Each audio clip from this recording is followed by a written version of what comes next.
dito gi-reconstitute sa Ginoo ang ilang tayat mga igsoon.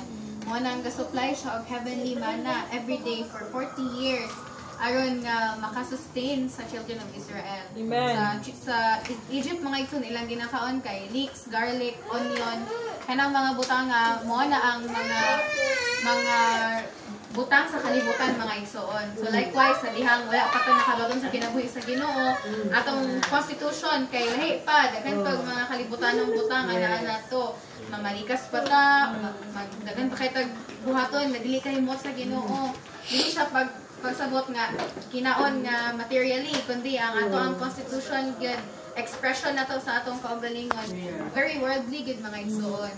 But sa dihang naluwas na to, gidala na ta sa iglesia, nakita na gyud nato nga hinay-hinay gi-reconstitute sa Ginoo atong dayon. The more nga moduol ta sa iyang pulong, the more nga makakuan ta sa mga igsoon, the more nga mausab ug matransforma ta mga igsoon. Wala karon kita sa pagkaugalingan nasayod gid ta sa tagsa-tagsa natong pagtubo. Bisan pa og ginagmay, inanay, naagyoy kabaguhan sukad sa naluwas ta mga igsoon.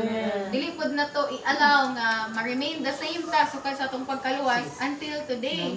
Sagod ta karon tuiga 2025. Ako sa ako kay na-save ko 2010. So pila na ka years ang nilabay. Dili pod gumuto nga walay pag-usab sa matag-usan nato mga igsoon. Mao nang kanang pasalamat ta sa Ginoo nga adlaw-adlaw gasangkap gid siya sa iyong kaugalingon nato ingon nga atong tinuod nga mana mga igsoon. Nga sunod ikaduha sa point C kay nag-enjoy po ko ba nga ang Ginoo siya mismo ang law. Ang law di ay kay expression of the person nga nag-enact sa law.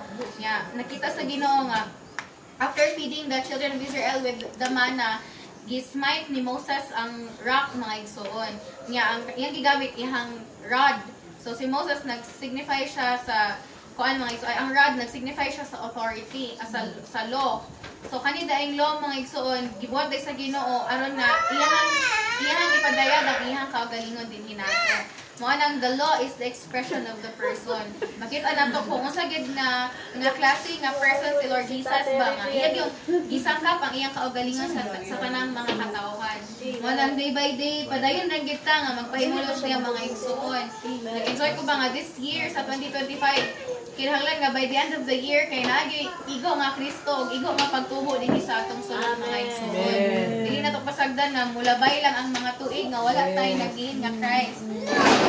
Day by day ato gid ay paningkamutan nga kanang magkagihin ta og Kristo mga igsoon pinaagi sa pag-attend ng meetings, pagduol sa iyang pulong, pagpahimulos niya adlaw-adlaw, mao gyud paagi nga makatubo ta diha sa iglesia kinabuhi mga igsoon.